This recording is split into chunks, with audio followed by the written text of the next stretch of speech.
Magandang umaga! Welcome po, Buhay Amerika with Ate D.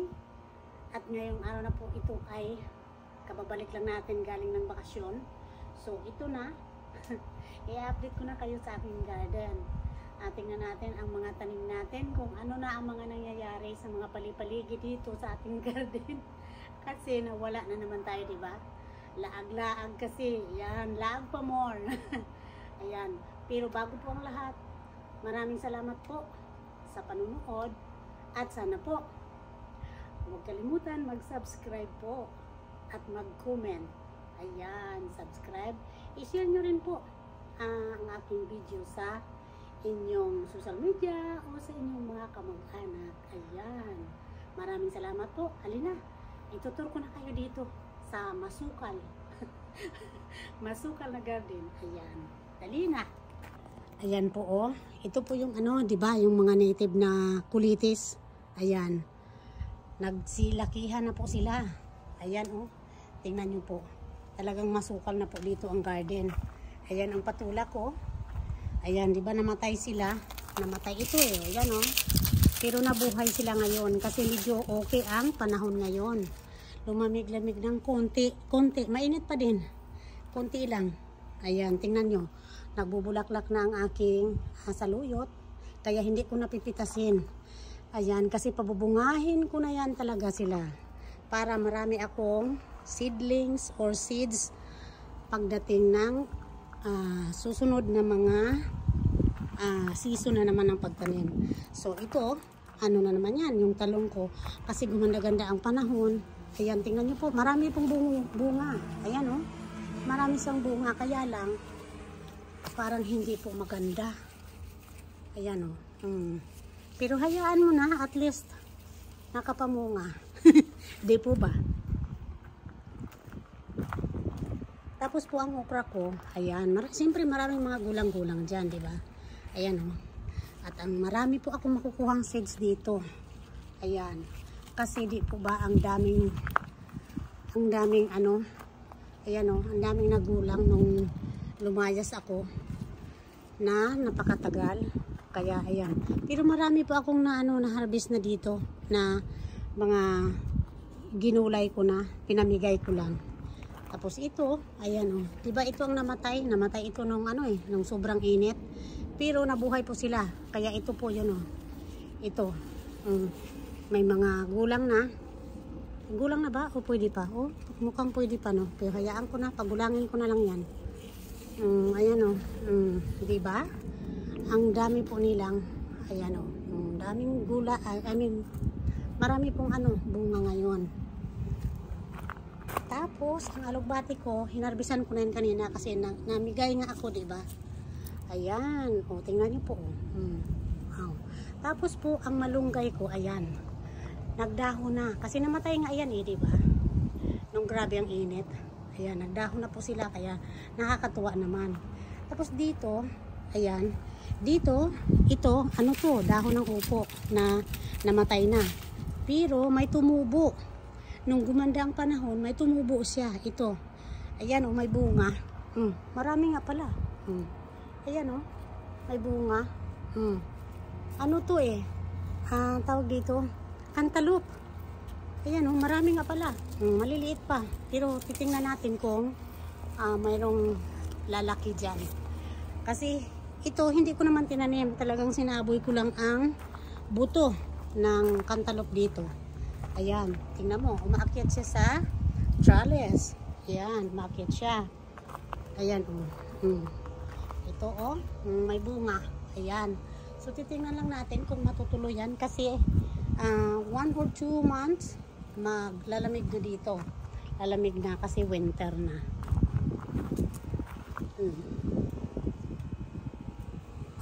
Tapos, tingnan nyo naman po ang damage ng damage yan ng init sa aking lemon. Ayan o.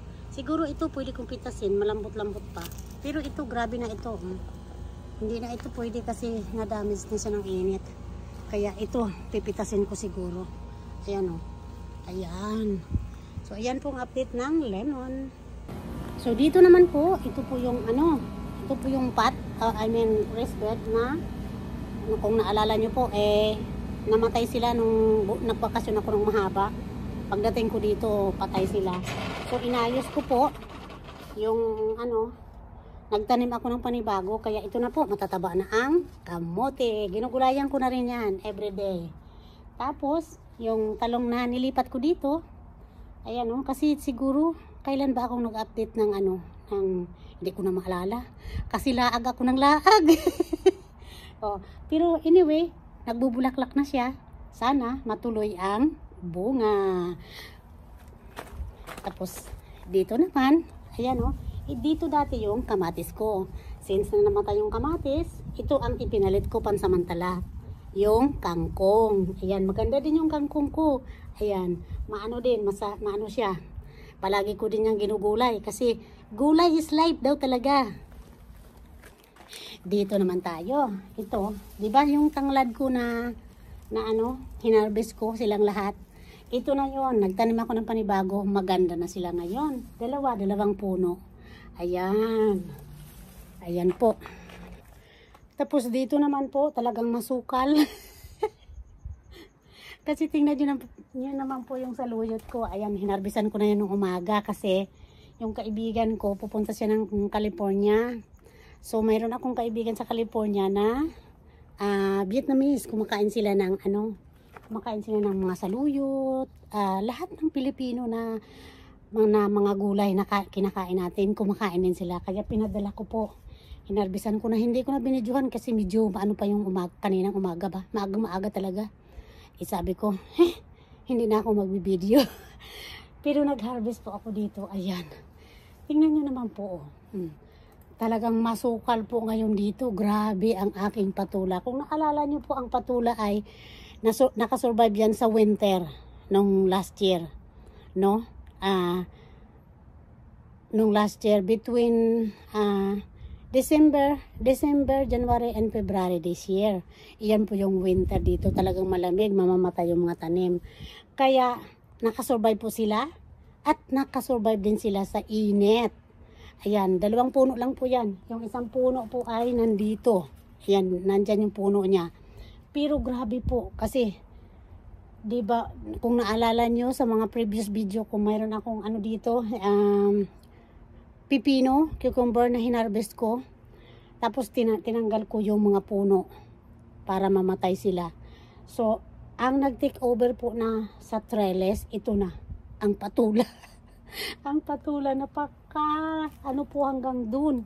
Umakyat sila dun sa na yun, Yun, hindi na yun dito.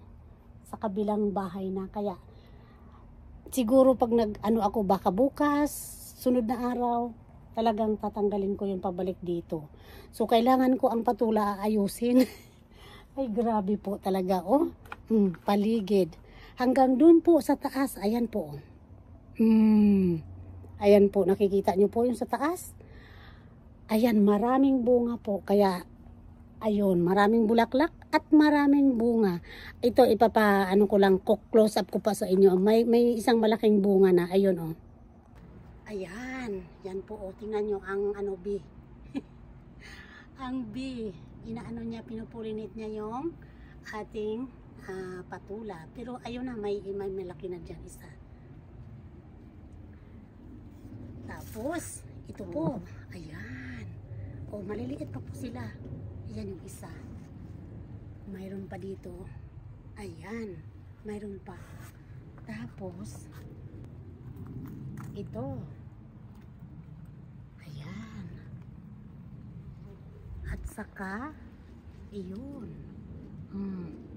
Ayan, marami po. Ayan po. Sa ibabaw na po talaga yan.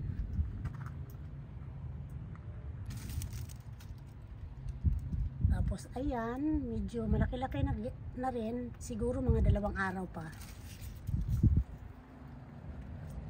Ayan. Kumakapit lang po yung iba sa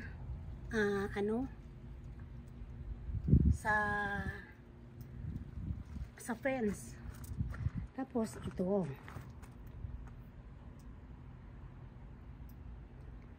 Ayan ang mga talbos ko po. Talbos ng kamote. Tsaka yung talong dyan. Tsaka yung saluyot ko na hindi ko na pipitasan dahil gusto ko yung mga bunga. Ayan. Kasi may mga bulaklak na sila eh. Ayan oh. Ang gaganda nga nila eh. Tapos tingnan nyo po oh. Ang dami pong bunga ng aking sili, Anaheim. Ngayon ko lang to na kita. Ayan oh. Ngayon ko lang nakita. Kung hindi pa ako dito na mag video. Ayan oh. Tapos dito, ito, ay, tingnan mo oh. Mayroon na din malaki. Ito. Ayan. Ay nako. Ay, ang dami pala. Ayan oh. Ay, grabe guys. Ang dami pala. Nakakatuwa. Ayan, nakakatuwa din. Nakakatuwa. Nakakatuwa. Siyempre, ang asparagus natin. Ayan. Tingnan natin. Alam niyo po, oh, di ba? Ang ganda nila. Mayroong bagong shoot. Ayan. Alam niyo po, nakaka-harvest na ako dito sa asparagus. Hindi ko lang binibidyo. Kasi nako, ang dami kong ginagawa. Kaya, minsan sabi ko, ay, hindi na nga ako mag-ano kako. Hindi na ako mag-video ko, hinaharvest ko na lang. Tapos, ang sarap po. Medyo matamis-tamis siya kasi syempre, siguro, pagka yung talagang kaharvest mo lang tapos kakainin mo, yun, siguro talagang ganun ang lasa. Ay, napakasarap po ng lasa ng aking asparagus. Ayan lang po. Ay, so iyan muna po, update lang natin. Ayan lang po muna ngayon ang maisi-share ko sa inyo. Tinur ko lang kayo kung gaano kasukal ang garden. Kasi grabe po talagang ang time ba. Talagang hindi mo maano. Kasi siyempre sa edad natin ba, gusto na natin makakita ng iba't ibang lugar kasi sa buong buhay ko parang madrama pa no. Ang buong buhay ko ay trabaho. So ito lang, ngayon lang po ako nagkaroon ng time na maka-travel, makapunta sa ibang lugar. Kaya sinasamantala ko na din. Kaya ito, ang resulta naman ay masukal pagdating mo. Ang dami mong gagawin. But anyway, maraming salamat po. Hanggang dito na lamang po ang ating munting kwentuhan muna. Maraming salamat po sa panonood at sana po susuportahan niyo po ang aking munting channel, Buhay Amerika with Ate D. Ayan. Maraming salamat po sa panonood at sa mga nag-subscribe po sa aking channel. Maraming salamat po. From the bottom of my heart. Mayroon na po akong 36 na subscriber. Oh, ayan. Nakakatuwa po.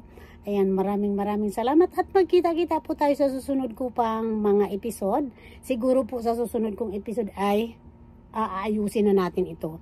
Kung baga ilalagay natin sa tamang lugar ang mga gumagapang-gapang na mga talbos ng ating patula. Ayan, maraming salamat po. Mag-ingat po tayong lahat at sa mga kababayan ko kung saan man kayo naruroon, sana po nasa mabuting kalagayan tayong lahat. Ayan, sana lang tayo, happy lang everyday. Maraming salamat at sa mga taga Poland, alam ko nanonood kayo sa akin. Ayan, maraming salamat po sa mga kababayan kong nasa Poland. Maraming salamat po sa panonood at sana po hindi po kayo magsasawa sa pagsuporta sa aking channel. Maraming salamat. Mag-ingat tayo. God bless. Subscribe po. Buhay Amerika with Ate D.